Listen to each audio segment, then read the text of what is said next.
তারেক মাসুদ। আপনারা সবাই নিশ্চিত নামটি শুনেছেন।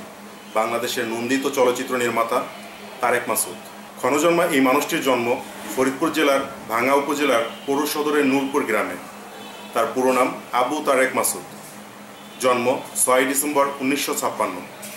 তার সৃষ্টির মধ্যে অন্যতম মাটির ময়না, রানওয়ে, নারীর কথা, মুক্তির গান, ভয়েস অফ চিলড্রেন, আদম সুরাত, অন্তর্যাত্রা প্রমুখ। অল্প দিনের কর্মজীবনেই তিনি অর্জন করেছিলেন জাতীয় চলচ্চিত্র পুরস্কার সহ বেশ কয়েকটি আন্তর্জাতিক ও জাতীয় পুরস্কার। চলচ্চিত্র পাগল এই মানুষটি 2011 সালের 13ই আগস্ট কাগজের ফুল চলচ্চিত্রের লোকেশন দেখে ফেরার পথে মানিকগঞ্জ জেলার ঘিওরে ঢাকা পাটুরিয়া মহাসড়কে এক মর্মান্তিক সড়ক দুর্ঘটনায় প্রাণ হারান। দীর্ঘদিন পরে হলেও নন্দিত এই নির্মাতার স্মৃতি রক্ষার উদ্যোগ গ্রহণ করেছেন ফরিদপুর 4 আসনের মাননীয় সংসদ সদস্য মুজিবুর রহমান নিক্সন চৌধুরী। জনপ্রিয় এই সাংসদ নূরপুরে তারেক মাসুদের বাড়িতে একটি আধুনিক পাঠাগার, দর্শনার্থীদের বিশ্রামাগার, সংগ্রহশালা গড়ার ঘোষণা দিয়েছেন। নিক্সন বলেছেন, এজন্য যদি সরকারি অর্থ পাওয়া না যায় তাহলে তিনি তার নিজ ব্যক্তিগত টাকায় এসব করে দিবেন। এছাড়াও ভাঙ্গা পাইলট উচ্চ বিদ্যালয়ের মাঠে উপজেলা স্টেডিয়াম নির্মাণ কাজ শুরু হয়েছে। নির্মিতব্য এই স্টেডিয়ামের নাম প্রয়াত এই চলচ্চিত্রকারের নাম অনুসারে তারেক মাসুদ উপজেলা স্টেডিয়াম রাখার ঘোষণা দিয়েছেন এমপি নিক্সন চৌধুরী। আমি তারেক মাসুদ ভাইয়ের ব্যাপারে বলবো যে বিগত দিনে আমার উপর অনেক ডেভেলপমেন্টের অনেক প্রেশার ছিল। ভাঙ্গা একটা অবহেলিত এলাকা ছিল, সেইখান থেকে একটা জায়গায় আমরা আসছি।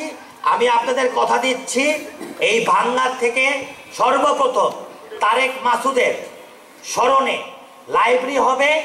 যদি সরকার থেকে আমরা লাইব্রেরির টাকা আনতে দেরি হয়, যেভাবে আমি ব্যক্তিগত টাকা দিয়ে উকিলবার, যেটা ভাঙ্গা উকিলবার আমার নিজস্ব ব্যক্তি টাকা দিয়ে আমি উকিলবার 3 তলা ভবন করে দিচ্ছি, যেভাবে আমি শিলাদার চরে হিন্দু ভাই বোনদের জন্য শ্মশান ব্যক্তিগত টাকা দিয়ে করে দিচ্ছি, যদি এই বছরের মধ্যে তারেক ভাইয়ের নামে আমরা পাবলিক লাইব্রেরি না করতে পারি, তাহলে আমার ব্যক্তিগত টাকা দিয়ে আমি তারেক ভাইয়ের জন্য এখানে লাইব্রেরি করে দেব। কারণ আমরা তাকে যতদিন আমরা যে সম্মান দেব, আগে ভাঙ্গাবাসী দেবে। সে আমাদের একটা অ্যাসেট, সারা বাংলাদেশের অ্যাসেট। তারেক মাসুদের জন্য আমি মনে করি যে আমি আপনাদের কথা দিচ্ছি, ভাঙ্গা পাইলট স্কুলের মাঠে একটা স্টেডিয়াম হচ্ছে। আমরা উপজেলা পরিষদের সাথে সমন্বয় মিটিংয়ের মাধ্যমে এই স্টেডিয়ামের নাম তারেক মাসুদ স্টেডিয়াম নামে আমরা এই স্টেডিয়ামকে আমরা দেব, যেন ইতিহাসের পাতায় তারা সারা জীবন বেঁচে থাকে। আমি একটা কিছু দেখি না কারো নামে, কোনো বিশিষ্ট ব্যক্তির নামে আমরা দেখি না।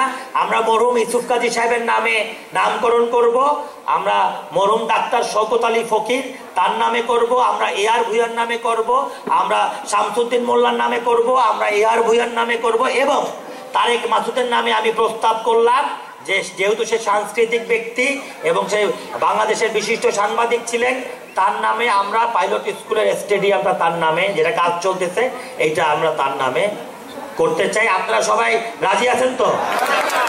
ইনশাল্লাহ আমরা সকল সম্মানিত ব্যক্তিকে সম্মান দেব, যেন তাদের জন্য চিরদিন তারা আমাদের মাঝে বেঁচে থাকে, ইতিহাসের পাতায় বেঁচে থাকে।